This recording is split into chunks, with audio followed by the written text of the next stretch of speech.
Assalomu alaykum. Siz O'zbekiston 24 telekanalining O'zbekiston vaqti bilan ko'rsatuvini jonli efirda tomosha qilyapsiz. Bugun 25-mart, haftaning seshanba kuni. Assalomu alaykum. Biz jonli efirdamiz va doimgidek bizni dasturimiz orqali siz bir-biridan qiziqarli va foydali bo'lgan lavhalarni tomosha qilishingiz mumkin. O'lkamizda yasharish va yangilanish fasli bahor. Nodir bilasizmi, bahor fasli ob-havosi xuddi biz ayollarning kayfiyatiga o'xshaydi.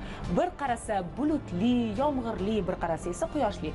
Lekin qanday ob-havo bo'lishidan qat'iy nazar, biz insonlar aynan bahor faslida aylanishni, sayr qilishni juda ham xush ko'ramiz. Albatta. Lekin siz aziz teletomoshabinlar bu ma'lumotlarni eshitib sayr qilishga shoshilmang.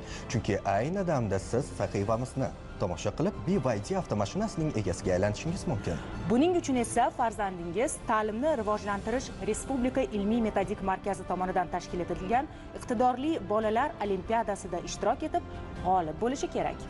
Qanday qilib ro'yxatdan o'tish va ishtirok etish ma'lumotlarini lavhamizda tomosha qiling. Marhamat.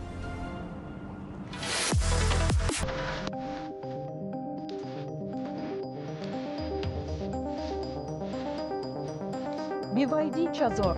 Ushbu avtomashinaga maktab yoshidagi o'quvchilar o'z bilimi orqali ega chiqishi mumkin desam, ishonasizmi? Xo'sh, qanday qilib? Ta'limni rivojlantirish Respublika ilmiy metodik markazi tashabbusi bilan iqtidorli bolalar Respublika olimpiadasi tashkil etilmoqda.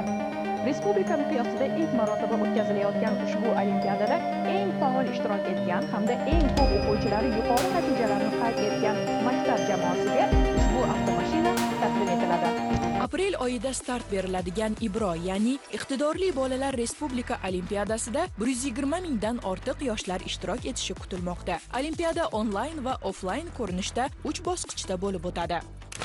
Birinchisi demak onlayn tuman bosqichi hamda onlayn viloyat bosqichi hamda mana shu 3-chi asosiy hal qiluvchi bosqich Turin Politexnika universitetida offlayn tarzda amalga oshiriladi. Ushbu olimpiadani demak samarali hamda ko'tarinki ruhda o'tishini ta'minlash maqsadida hozirgi kunda demak har bitta hududlar bilan alohida onlayn uchrashuvlar tashkil etilmoqda.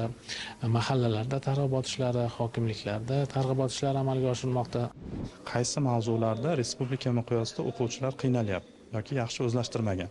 Buni biz aniqlash imkoniyatimiz mavjud.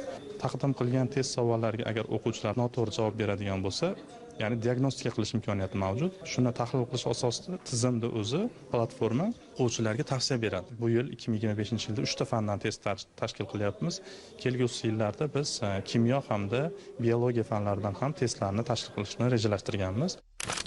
Fan olimpiadalari ko'p bo'lishiga qaramay, bu galgi Ibro 2025 loyihasi ulardan ancha farq qiladi. Sun'iy intellekt yordamida tashkil etilayotgan ushbu olimpiadaning savollar tuzish jarayonida tashabbuskor hamda hamkor tashkilotlar ish olib borishmoqda. Ibro 2025 olimpiada savollarini tuzish jarayonida hozir biz maxsus algoritm asosida tuzib chiqamiz. Ya'ni bunda har bir o'quvchi uchun alohida savollar tartibi belgilanadi. Bunda faqatgina test emas, bo'shliqlarni to'ldirish, qolaversa o'sha ko'p tanlov deb biz ataymiz, bir nechta variantni belgilash talab etiladi. Ushbu platforma haqida qisqacha gapiradigan bo'lsak, asosiy maqsadimiz testbor.uz platformasini yaratilishidan bu barcha yoshlarga, ayniqsa maktab o'quvchilariga o'yin, ya'ni gamification yordamida ularni bilimlarini yanada kuchaytirish, shu bilan birgalikda maqsad bolalarni qiynashda emas, maqsad bolalarga bilim berishda. Shuning uchun ham ushbu maxsus platforma yaratilgan. Men o'ylashimcha, bu O'zbekistonda birinchi marta shunaqangi sun'iy intellekt yordamida yaratilgan platformada olimpiadalarni o'tkazilishi bo'ladi.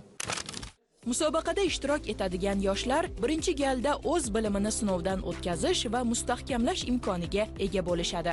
Qolaversa, ularni turli miqdordagi pul yutuqlari, boshqa qimmatbaho sovg'alar va avtomashina kabi rag'batlar ham kutib turibdi. 1 milliard so'mlik sovrin jamg'armasini tashkil qiladigan mukofot pullari masalan 2-sinfdan 9-sinfgacha o'quvchilar uchun 1 million so'mdan boshlab belgilangan. 10-11-sinf o'quvchilari uchun turli xil texnika qurilmalarni olish imkoniyati mavjud. Endi 2-sinfdan 9-sinfgacha bo'lgan top 100 ta o'quvchi ushbu qiymatdagi summalarni olish imkoniyati mavjud. musobaqada o'zini munosib ko'rsata olgan bitiruvchi sinf o'quvchilarimiz, ya'ni 10-11 sinf o'quvchilarimiz, demak mana shu Turin Politexnik universiteti hamda Akita universitetiga grant asosida kirish imkoniyatlari ham ushbu olimpiadada sovrin sifatida taqdim etilmoqda. Hali mart oyi yakuniga yetganicha yo'q va bu sizda hali o'z omadingizni sinab ko'rish uchun imkon bor degani. Siz ham albatta Testbor.uz ilovasi orqali Ibro 2025 da ishtirok eting. Qatnashish mutlaqo bepul, ammo sovrinlar munosib ko'rinishda.